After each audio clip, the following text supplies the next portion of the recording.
Round 2, heat number 3.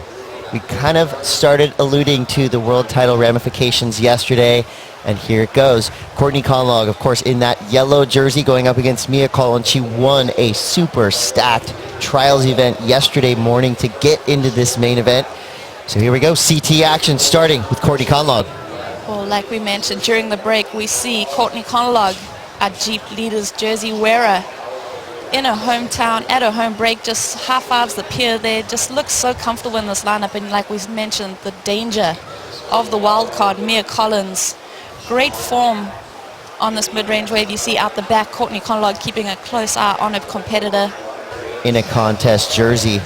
So you see a paddle now. It's going to be Courtney Conlogue finding a little left towards the pier. Her backhand has proven lethal in the past. A little soft pocket for Courtney on that wave. Just kind of gets away with a floater, so most likely will be a non-factor.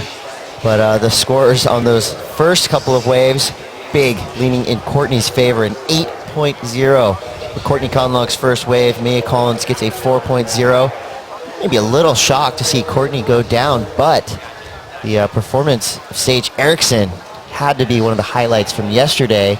And I think that just shows the hunger of this CT women's field. And here we go, Meah Collins, kind of getting a medium insider. Wind coming up a little bit early today, but we've already seen scores in that 7-8 range, so we know there's a lot of just rippable waves out there today.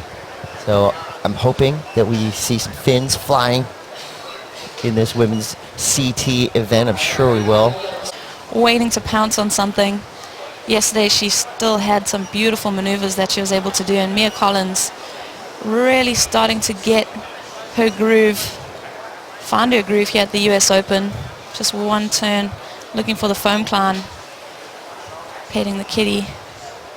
But it's just interesting. I mean, just really, it's all about kind of warming up and waking up, and it's all about your routine, and the way that you surf a heat can be completely different. Meah, you feel that energy coming from them. You know, you look at Steph Gilmore, for example, and she's smiling in and out of the water. You know, of course, an intimidating force on her board. Here goes Courtney Conlogue, bam! And wow. That's the intimidation factor I was talking about. Never holds back. We saw a few surfers on the men's and women's side yesterday go down due to surfing at 75-80%. You never will see that from Courtney Conlogue. It's always 100%. Just going back to what you were saying about being an intimidating force, as we just see this deep bottom turn, the way she leans in to that hand, just gives her the ability to really project on that turn. You see that knee start to go low to her surfboard. She wanted to swivel those hips around. Meah has priority right now. We'll see if she exercises it. She does not, so she gives Courtney this wave. Nice right, goes vertical, straight into a second turn, goes down, maybe trying to force a little bit too much. Shows, I mean, Courtney probably trains harder than most people on turn, and it really shows in her surfing, the way she's able to get that pop and have that ability to be just so able to respond to her reflexes and get that second turn in where there really wasn't much opportunity. It was impressive, even though she fell. For that was an incredible list, and yes, we wanted to see some fins, and if you want it, you get it from Courtney Conlogue. Throwing a nice little air. She had a perfect little ramp section right there. She wound it up, boom, coiled, sprung loose. Liking it, Courtney Conlogue. Exactly, I like the way she landed it too. I mean, it's pretty impressive that she rode out of it. Let's just have another look here. This wave really just offers her that one opportunity. This is what she's been working on. Just throws that tail, able to hang on as the whitewater tries to buckle off. Let's have another look. You see her eyeing off that section. Gets that board loose. Legit. I love the way that she's tucking that back knee and then gets low just to absorb all that impact. So Courtney Conlogue, one maneuver, really showing, you know, the level, the progression that the ladies are getting to at the moment. I'm sure we'll see even more as the contest goes on. These girls are just going to elevate their game through the round. Or even if she didn't, she was so close, like would they give her the, you know, the interference? But I was a little baffled. I was like, oh, I thought she was in my way blatantly, but you know, I'm not going to make that the excuse. There's a few mistakes I did myself. I let her get that 8 when I had priority, so it is what it is. Well, there you have it, Alessa. Good luck in the next event. Hopefully you do a lot better down at lowers. Had Sally Fitzgibbons within her grasp. I mean, she really put her on the rope from the get-go. As we see Meah Collins fighting her way back in this heat.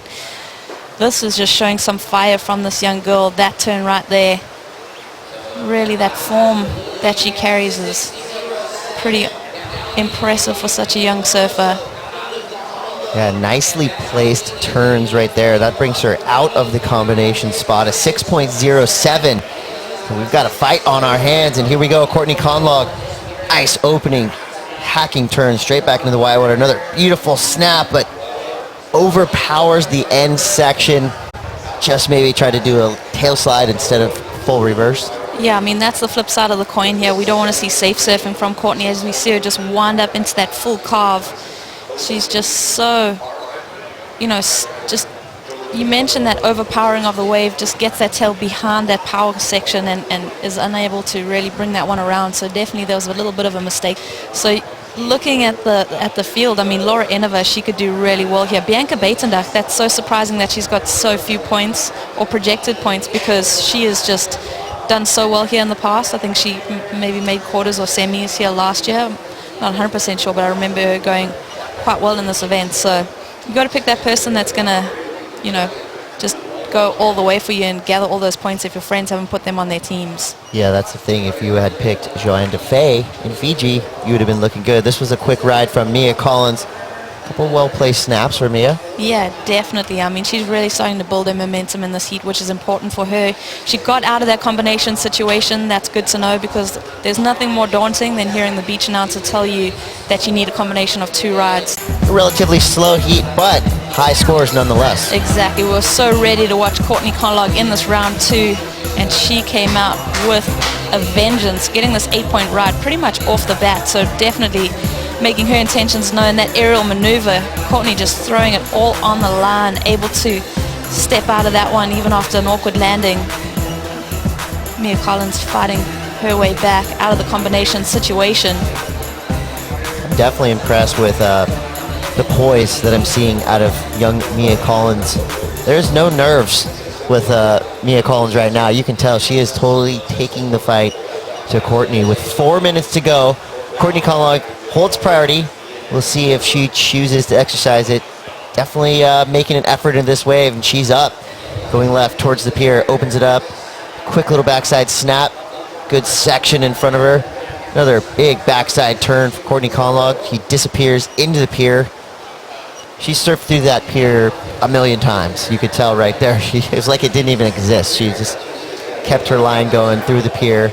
I mean, that's an added bonus to this event, isn't it? Well, that's something that's kind of tripped up surfers in the past. I remember Rochelle Ballard had to be, you know, taken off in a stretcher with a neck brace after hitting the pier in one of the events. So it's definitely something to be mindful of. But Courtney Conlogue, local here, she knows how to shoot the pier on her backhand. You'd have to say it's one of her strengths, one of her many strengths. I mean, she's not on top of the rankings without being a fierce competitor. You see her, she's just really not even phased by the pylons with those crazy barnacles to fight back in this heat. Wow, she needs an 8.10. She's using her priority, paddling hard, going right, and the wave, she had to paddle for it. There was nothing much else going on, so she kind of just ET main event. That's just a great learning experience right there. You're surfing against the #1 surfer in the world. That's got to be pretty awesome. Yeah, definitely. And I mean, Courtney was still keeping a keen eye on her on that exchange, so definitely a threat for the future Meah Collins. Well, title hopes still alive for Courtney Conlogue, blasting through that heat with an 8 and a 6.17.